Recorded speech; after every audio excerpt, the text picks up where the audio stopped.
mission avec ses actes. Deux grandes missions. La première, c'est détruire la vraie Église. Quelle est la vraie Église? L'Église qui garde les commandements de Dieu, la foi de Jésus. La foi de Jésus. Apocalypse 12, le verset 17. La deuxième mission, éloigner l'homme du vrai Dieu. Voilà les deux grandes missions. Pour atteindre cet objectif et réaliser ces deux grandes missions, Satan et ses agents ont défini des stratégies ou des manœuvres. Question pour vous ce matin. D'après les versets 12 et 13 que nous venons de lire, quelle est la première stratégie utilisée par Satan et ses espions pour détourner le peuple de Dieu?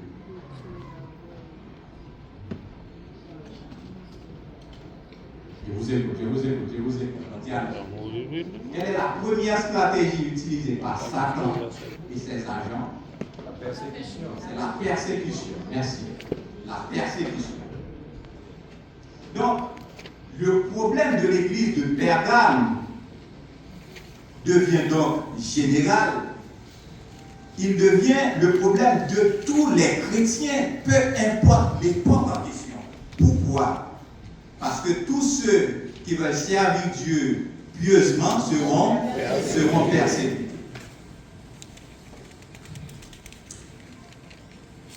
Les apôtres ont été persécutés. L'église de Pergame a été persécutée. Nous aussi, nous allons être persécutés. Êtes-vous prêts à y faire face?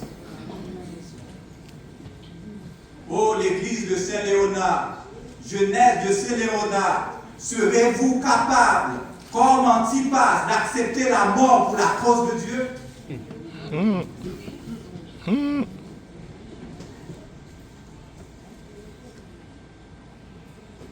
Le nom d'Antipas est riche en enseignements. Il veut dire seul contre tous.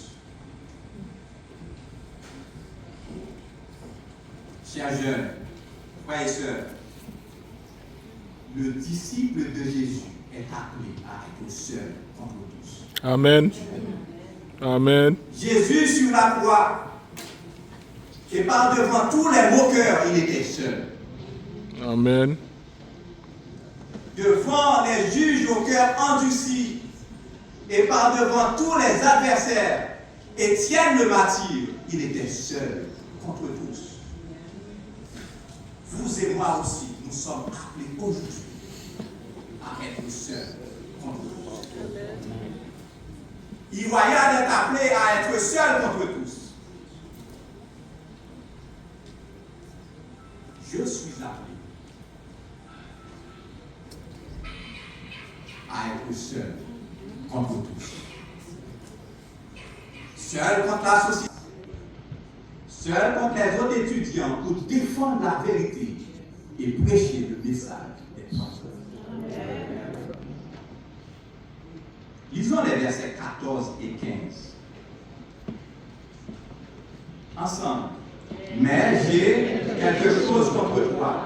C'est que tu as là des gens qui enseignaient à malade.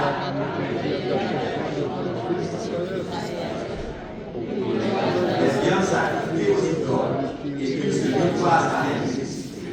De même, toi aussi, attaché pareillement à la doctrine des Nicolaites, et ton pardon, sinon,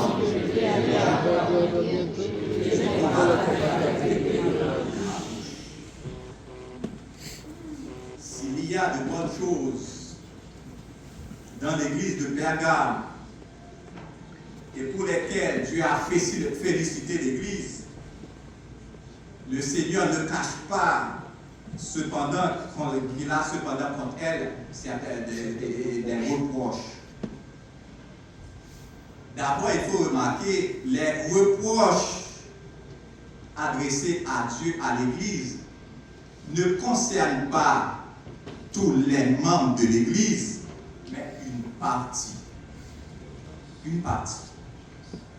Mais ils sont très graves au point que Dieu menace de les combattre.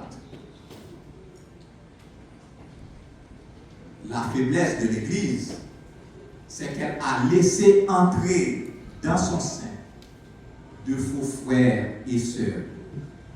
Des gens qui ne sont pas là pour l'avancement de l'Église ou pour rechercher la présence de Dieu, mais des individus qui veulent la perte de l'Église locale en la poussant à s'éloigner de la vie.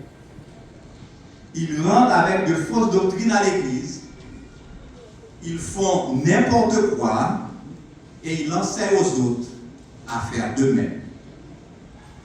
Ce sont des espions du diable et c'est ce que j'appelle les espions des ténèbres. Et le pire de tout ça, les dirigeants sont là, mais ils ne font rien. Aujourd'hui encore, il y a des dirigeants comme ça dans nos églises. Des dirigeants amorphes, des dirigeants laissés-faire, des dirigeants partisans qui laissent l'église de Dieu à la dérive, juste par amitié. Mais j'aimerais vous dire ce matin, vaut mieux attirer la foudre des hommes sur vous que d'attirer la colère. Restons dans le texte, le verset 14, si on peut revenir sur les textes. Quels sont les reproches adressés, selon le texte, les reproches adressés à Dieu dans ce texte? Le premier, c'est doctrine de Balaam. Ensuite, viande sacrifiée aux idoles, l'impudicité, doctrine des Nicolaïtes. La doctrine de Balaam, c'est une fausse doctrine visant à utiliser la séduction pour faire tomber les enfants de Dieu dans l'impudicité, l'idolâtrie, le compromis et le mélange. Tandis que la doctrine des Nicolaïtes, c'était une secte qui enseignait que la loi est abolie. Et par conséquent, les chrétiens pouvaient tout se permettre. Tous les peuples appelés. Beaucoup de gens le disent aujourd'hui. Il faut vivre avec le temps. Tout est permis. La maison du Seigneur. Résumons un peu, de façon générale, tout le texte. Quelles sont les stratégies utilisées par Satan pour détruire l'Église de Dieu? La première, c'était la persécution. Ensuite, la séduction, le compromis, la fausse doctrine, oui, fausse doctrine, le mélange, l'impudicité, l'impudicité, l'idolâtrie, mélange, la et division. j'ajoute là la division. Ce sont les stratégies de Satan. Et là, j'aimerais vous raconter le témoignage d'un ancien espion des ténèbres. L'histoire de sa vie commença en Espagne en 1942, alors que sa mère l'inscrivait dans un séminaire. Alberto Riviera. C'est Crime un des ancien Vatican. père jésuite. Crime des Vatican. Après qu'il a pris la décision de laisser cette organisation et de remettre sa vie à Dieu, on lui a persécuté, torturé. On lui a failli tuer plusieurs fois dans des complots. Il répond au nom de docteur Alberto Riviera. Dans son livre, Les crimes du Vatican, Amen. il a déclaré à la page 22, alors que j'étais en formation pour devenir prêtre, à 14 ans, je reçus l'ordre par mon enseignant de travailler en secret, de m'infiltrer dans les autres églises en vue de les détruire.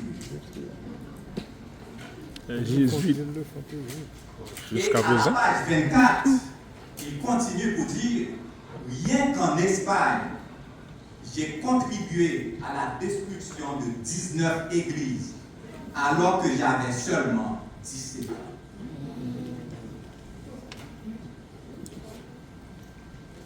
Page 24.